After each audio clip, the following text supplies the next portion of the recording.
again, Physicar is here, and welcome to Content Week. This is part 2, and we're going to be talking about defining your content goals.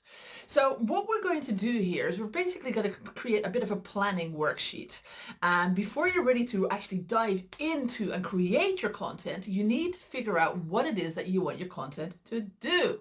Now, this sounds like an obvious question, I know. However, you really want to be making sure that you're not creating content just for the sake of creating an ad or creating a little post. You have to be strategic, people. You need to figure out what your content goals are. And just because you're giving your audience what it is they want doesn't mean automatically that you're going to get really anything out of it, because every little piece of content that you share, every interaction that your audience has with you is something that your content should also increase the desire for your products, for your services, for you, basically, is what we want to have your content do. We want the desire for you to deepen. So you can see where I'm going here, right? On one hand, you have your ideal customer's desired outcome, which is to remove a struggle or gain something. And that is, on one hand. On the other hand, you have your desired outcome, which is to sell your offer or your service. So the gap is where we need to show up and fill with content. We need to fill the content gap. So here I'm going to walk you through a little scenario. Bear with me, it's not going to be long, and hopefully this is going to bring it home for you, okay? So let's say that your audience has people who are business owners and who want to grow their businesses and sell their offers consistently. So that's their desired outcome. Their desired outcome is to sell. Your desired outcome is to sell them a coaching package on how to sell, for example, webinars. Now, let's say that you create your content on how to write headlines that sell.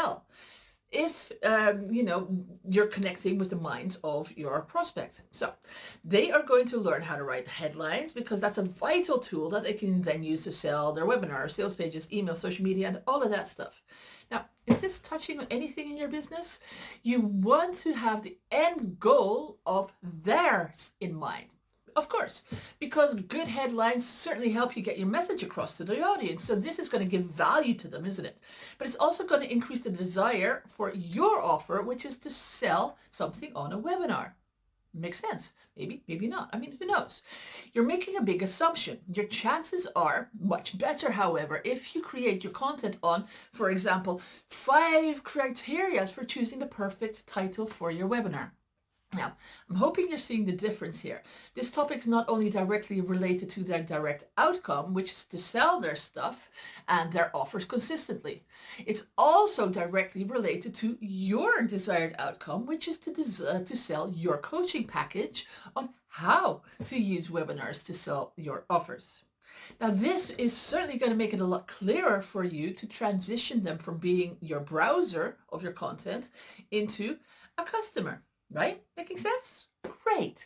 So let's recap.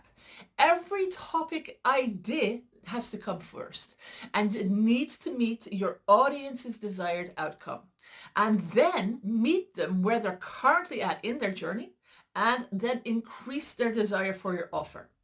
So good luck with working out your content planning worksheet. And let's get you revving up your content value.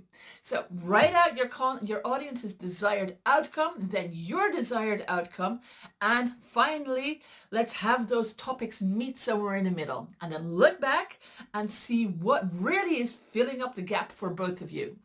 All right, so this was part 2 of content, and I'm really hoping that you find it super value. Remember to send me a little DM if you want to know more, and also to click more info, because I've actually got a whole webinar and worksheet on this stuff as well. So DM me if you want the worksheet and the webinar, and it's all free, by the way. And also DM me if you want to talk to me. All right, I'm hoping that I'm giving you guys lots and lots of content value, and look out for part 3 of the content videos this week. Have a good day. Bye-bye.